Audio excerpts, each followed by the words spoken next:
asunnoton. Ja sillä välillä on esitetty näkemyksiä, joiden mukaan asunnottomuus olisi ihmisten oma valinta. Ja nyt on siis ihmisiä haastettu kokeilemaan, miltä se tuntuisi olla yksikin yö taivas alla.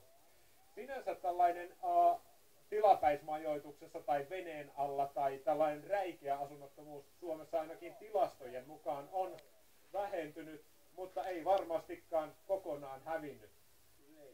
Ei varmasti ole hävinnyt kokonaan. Ei ole, mutta saanko jutellaanko hetken päästä uudestaan lisää? Ei, mä voisin kertoa pari asiaa. Heidi Auvinen, sinä toimit monenlaisten asunnottomien kanssa. Varmastikaan asunnottomuus, tämä kaikkein räikeinkään puoli, ei Suomesta ole kokonaan hävinnyt, vaikka tilastot kertovat. Mikä on sinun katutason näkemyksesi?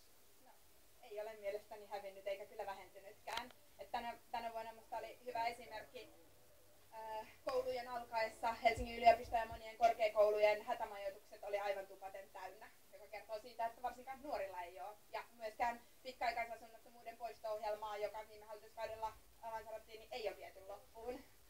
Tässä varmasti tälläkin tapahtumassa näkyy tämä asunnottomuuden räikein puoli. On väitetty, että se on nyt Helsingissäkin puolittunut, mutta jäljellä on varmasti vielä paljon tehtävää. Kyllä, ehdottomasti.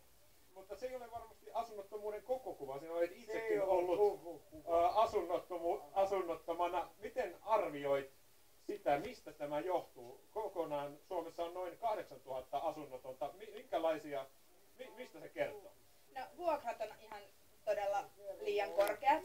Et jos miettii, miten Helsingissä tai pääkaupunkiseudulla asuntojen hinnat on noussut aivan koko ajan, niin opintotuella ei tule saamaan käytännössä yksiöä. Eli pitäisi olla ehdottomasti enemmän kohtuuhintaisia asuntoja, sellaisia, missä ihmisillä on varaa asua, ja toisaalta myös tuettuja asumispalveluita, koska pelkästään se asunto ei välttämättä ole aina riittävä.